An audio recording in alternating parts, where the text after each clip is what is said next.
तुम हो वही मैं हूं और जो मैं हूं वही तुम हो। जो तुम हो वही मैं हूं, मतलब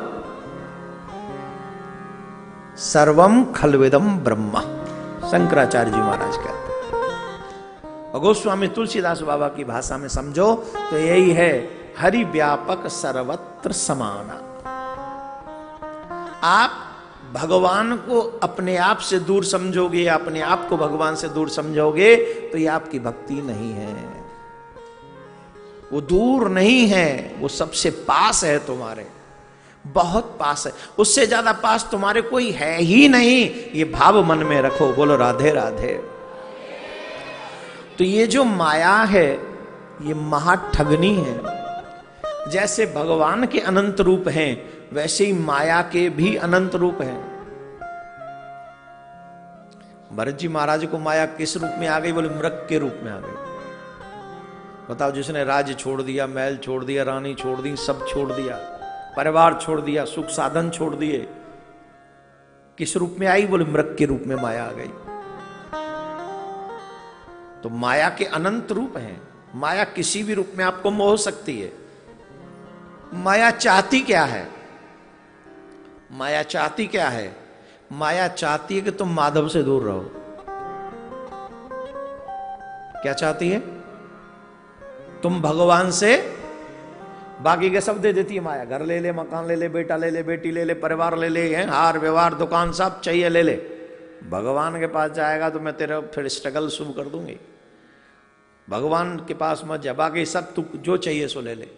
तो अब क्या होता है महाराज, जीव की और माया की लड़ाई होती है। जीव कहता है मुझे सब चाहिए पर माया, ईश्वर पहले चाहिए। माया कहती है तू ईश्वर के पास मत जा, जो चाहिए सो मैं दे रही हूं। और इस लड़ाई में अधिकांश माया जीतती है।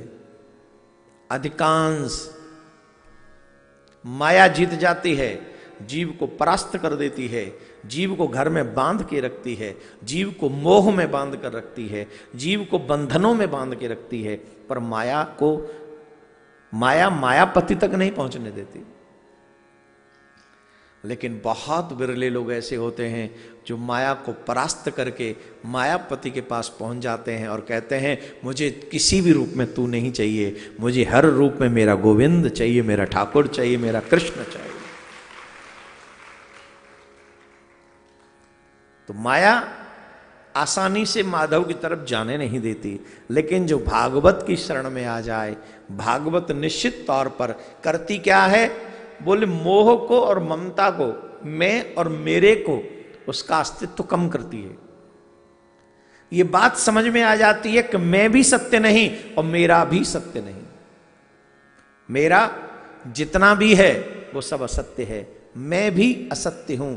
अगर मेरा गोविंद है तो ही मैं सत्य हूं और मेरा गोविंद भी सत्य है। अगर गोविंद मैं मान लूं मेरा है तो फिर सब कुछ सत्य है, उसके बिना सब कुछ असत्य है, मिथ्या है, कोई काम का नहीं। तो गोविंद की कथा, भागवत कथा ये दर्शन कराती है। और जिन्होंने कथा को मन से सुना, चिंतन और मनन किया, निश्चित तौर पर इस कथा ने उन्हें बहुत कुछ सिखा दिया है।